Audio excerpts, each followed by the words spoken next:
Hello friends, now we are going to discuss one of the important topics, that is idioms and phrases. అయితే idioms and phrases లో మనకి ఎక్కువగా ఏ exams లో ఇస్తారంటే ఎక్కువగా SSC, next legal jobs ఏమన్నా ఉంటే కోర్ట్ ఎగ్జామ్స్ కి సంబంధించినవి, next number of competitive exams లో కూడా idioms and phrases అనేది ఎక్కువగా ఇవ్వటం జరుగుతుంది. Now coming to some of the idioms, so give cold shoulder. Give cold shoulder అంటే టు ఇగ్నోర్, ఎదుటి వాళ్ళని పట్టించుకోకుండా ఉండటం, ఎదుటి వాళ్ళ ఏదన్నా ఫ్రెండ్స్ మనతో మాట్లాడితే కోల్డ్ షోల్డర్ ఇవ్వటం, to shed the cold shoulder or to give cold shoulder, ఇట్లా రకరకాలుగా ఇస్తుంటారు.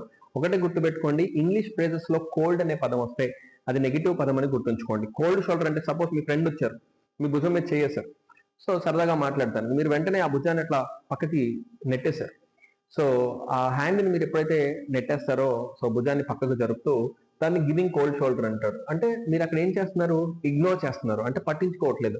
మీ ఫ్రెండ్ మీతో మాట్లాడాలన్నా మీరు ఇగ్నోర్ చేస్తున్నారు, అంటే యూఆర్ గివింగ్ కోల్డ్ షోల్డర్ అన్నట్టు దీని యొక్క అర్థం. అయితే ఎగ్జాంపుల్ ఎలా ఇస్తారంటే ఒక సెంటెన్స్ లాగా ఇచ్చి కోల్డ్ షోల్డర్ అనే దాన్ని అండర్లైన్ చేస్తాడు. సో కింద ఆప్షన్స్ లో మీనింగ్స్ లో ఇస్తారు అనమాట. సో దాని రైట్ ఆన్సర్ ఏమవుతుందంటే టు గివ్ కోల్డ్ షోల్డర్ అంటే టు ఇగ్నోర్ అన్నట్టు దాని యొక్క అర్థం. So give cold shoulder means to ignore something. So ఏదైనా ఒక వ్యక్తిని మీరు పట్టించుకోకపోవటం లేదా చులకనగా చూడటం, ఇలాంటి అర్థాలు వస్తాయి టు ఇగ్నోర్ అని మీరు అనుకోవచ్చు. నెక్స్ట్ ఇడియం చూస్తే హ్యాండ్ టు మౌత్. ఇది ఒక్కొక్కసారి ఇలా కూడా ఇస్తారు, live from hand to mouth. Live from hand to mouth అన్నా, హ్యాండ్ టు మౌత్ అన్నా ఇలాంటిదే మేక్ బోత్ ఎండ్స్ మీట్ అని ఉంటుంది, అది కూడా మీరు రాసుకోవచ్చు. Make both ends meet. So make both ends meet అన్నా, live from hand to mouth అన్నా ఒకటే.